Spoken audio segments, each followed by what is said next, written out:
Fala aí, gente boa, tudo certo? Você sabe quanto dinheiro você precisa para ser considerado rico? Você já fez essa conta e daí concluiu que da maneira que a grana está entrando hoje, você nunca vai atingir essa quantia? Então que bom que você está aqui. É bem sobre isso que eu quero conversar. Obrigado por ter clicado nesse vídeo, tá? Que bom que tem mais gente querendo entender melhor sobre saúde financeira. E dessa forma colaborativa aqui do YouTube, nós poderemos crescer juntos, eu tenho certeza. Então vai assistindo já e já vai comentando as suas reflexões aqui embaixo. Esse é o quarto vídeo da nossa série sobre o livro O Homem Mais Rico da Babilônia. E chegamos ao terceiro capítulo, que tem o título 7 soluções para a falta de dinheiro. Que título sugestivo, hein? O que rolou foi que o rei da Babilônia, ele estava meio indignado porque a turma toda do reino andava meio quebrado. Só alguns poucos eram bem ricos. E o rei estava trocando uma ideia com o seu chanceler e concluíram que isso tinha acontecido porque só alguns poucos aprenderam a lidar com o dinheiro. Olha que legal essa perspectiva. No livro não há aquele grito indignado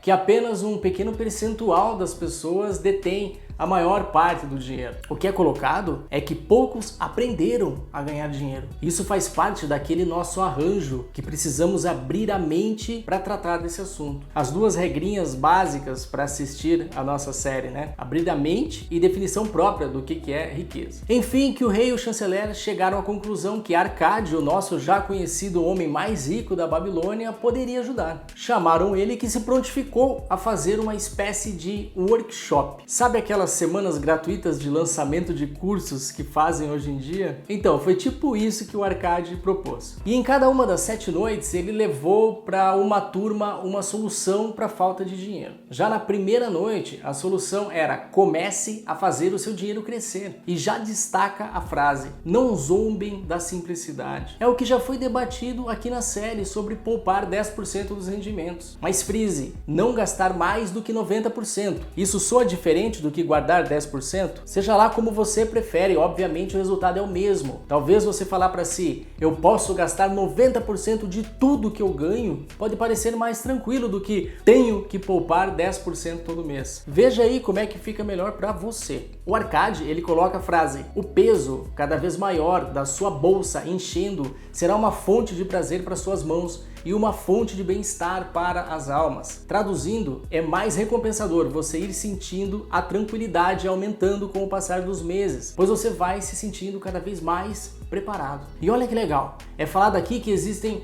dois tipos de desejos. O primeiro são os mais imediatistas e baratos, como uma roupa nova, um celular top, um móvel novo para casa, mesmo sem precisar. O outro tipo é dos mais caros, uma casa, começar um negócio, ter uma renda passiva. Os 90% que você pode gastar são para o primeiro tipo e os 10% guardados são para o segundo, sacou? E olha que interessante, a menor parte é para os mais caros. Tudo está muito mais ligado com o que se gasta. E chegamos ao nosso primeiro insight. Uma fortuna deve ser medida não em quantidade de dinheiro, mas em tempo de autonomia. Lembra da pergunta do começo do vídeo? Quanto dinheiro você precisa para ser considerado rico? Aí que está. Não podemos responder isso sem saber o quanto a pessoa gasta. Então se liga. Vamos medir a sua fortuna pelo tempo que você consegue ficar sem ter que ir atrás de uma renda para sobreviver. Para fazer essa conta, você pega tudo o que você tem guardado com uma certa liquidez, né? Ou seja,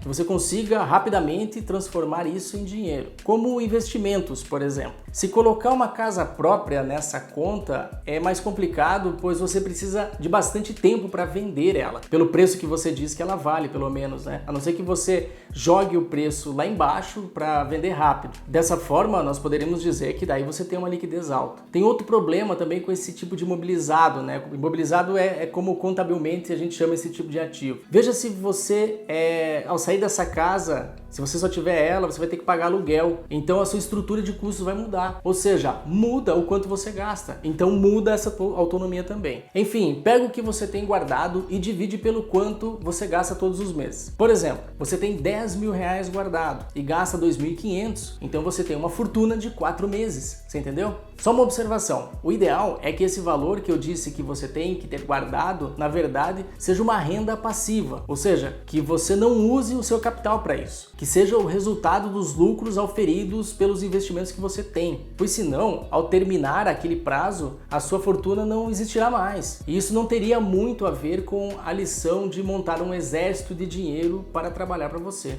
Enfim, que a sustentabilidade financeira se dá no momento em que a quantidade de dinheiro que você tem investido gera uma renda passiva igual ou maior que as suas despesas. Aqui tem gente jogando os cadernos no chão já, dizendo que isso é impossível. Esse tipo de reação só comprova o quanto é importante a preocupação com o quanto se gasta. A segunda solução para a falta de dinheiro é controlem seus gastos. Gente, aqui o insight é grande. Orçamento. Sem controle e orçamento, as despesas necessárias sempre crescerão até chegar aos seus rendimentos. Sabe por quê? Porque luxos geram novas necessidades que geram novas obrigações. Nós nos acostumamos com os luxos com mais rapidez que a nossa renda aumenta. Você consegue entender por que tem mais gente pobre do que rica no mundo? Sempre que tiver a oportunidade, converse com alguém que você julgue ser rica. Antes, analise se o tipo de riqueza dela é igual ao teu. Daí, conheça a história dela e como ela conduz sua vida. Por fim, se tiver dados suficientes, veja o quanto a riqueza dela é sustentável e do que ela depende para manter esse padrão. Claro que todos nós dependemos de algumas coisas, ok? Muito raro uma fortuna que não tenha os seus riscos. A questão é como que cada um de nós aceita esses riscos. E voltando ao orçamento, ele não é limitante, pelo contrário, ele é libertador.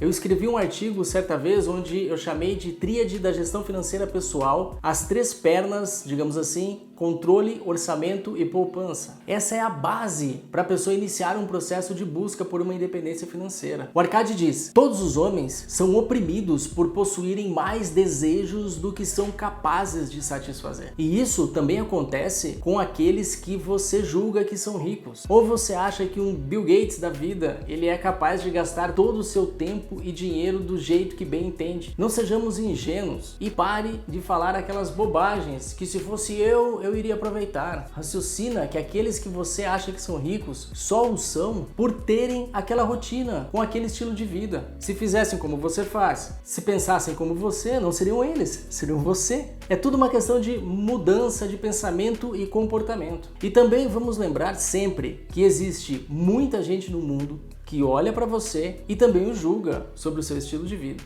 Enfim, você precisa urgentemente fazer a conta de quanto você é rico. Você é rico um mês, um ano, 2 horas? Se quiser comentar o resultado aqui, não se preocupe, porque ninguém vai saber o quanto você ganha. Afinal, lembre-se, a nossa conta tem a ver com o quanto se gasta. Para saber isso, você precisa hoje ainda começar a controlar os seus gastos. Pegue a capricho.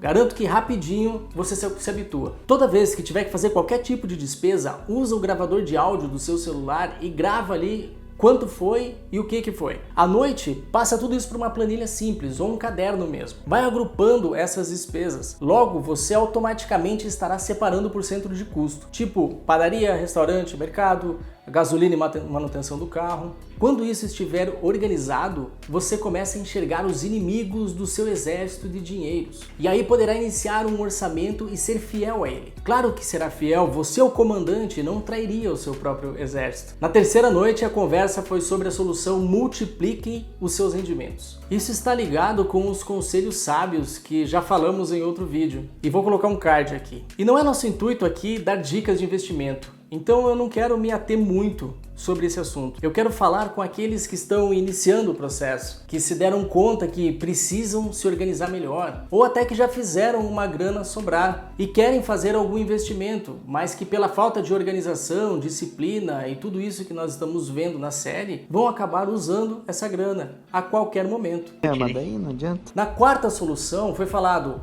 proteja o seu tesouro contra a perda. Aqui é falado sobre a proteção do capital guardado, ou seja, o principal, aqueles teus 10% antes de começarem a render. Eu acho que na verdade eles queriam dar uma força para os bancos da época. Lembra que no primeiro vídeo nós vimos que esse livro é uma coletânea de dicas que eram disponibilizadas nos bancos e corretoras de seguro? Enfim, tenha muito cuidado com os golpes, com o olho grande, com resultados muito maiores do que os habituais. E meio que percebi um tipo de insight agregado, junto com um insight de orçamento. Aprender aprender a manusear pouco antes de manusear muito. Pensa comigo, se não conseguimos controlar um pouquinho de dinheiro, se temos preguiça, como vamos fazer quando for muito? Na verdade, muito dificilmente haverá muito se não aprendermos com isso, né? Garanto que nesse momento está passando uma reflexão na sua cabeça, ou várias. Escreve ela aqui nos comentários. E aproveito para agradecer todos que estão deixando comentários nos vídeos, tá? É muito legal todos aprendermos juntos. Na quinta solução para a falta de dinheiro, o Arcade fala sobre a compra da casa própria. E aí o assunto é polêmico. Vai ter disjuntor caindo aqui. Você já tem tua casa própria? Ela está financiada? Ou você paga aluguel e guarda uma parte para compra futura? Esse assunto é bem interessante, né? Avisa o YouTube que você gosta do assunto, dando like nesse vídeo aqui, que o algoritmo vai se ligar e te mostrar outros conteúdos relevantes. No próximo vídeo, então, nós vamos seguir com esse lance da casa própria e outras 2 soluções para falta de dinheiro e mais 5 dicas bônus. Vai ser muito legal. Vamos seguir essa nossa DR com o nosso dinheiro. Se inscreve e ativa o sininho para ser notificado quando esse vídeo for postado. Muito obrigado por ficar até aqui. Um forte abraço. Ba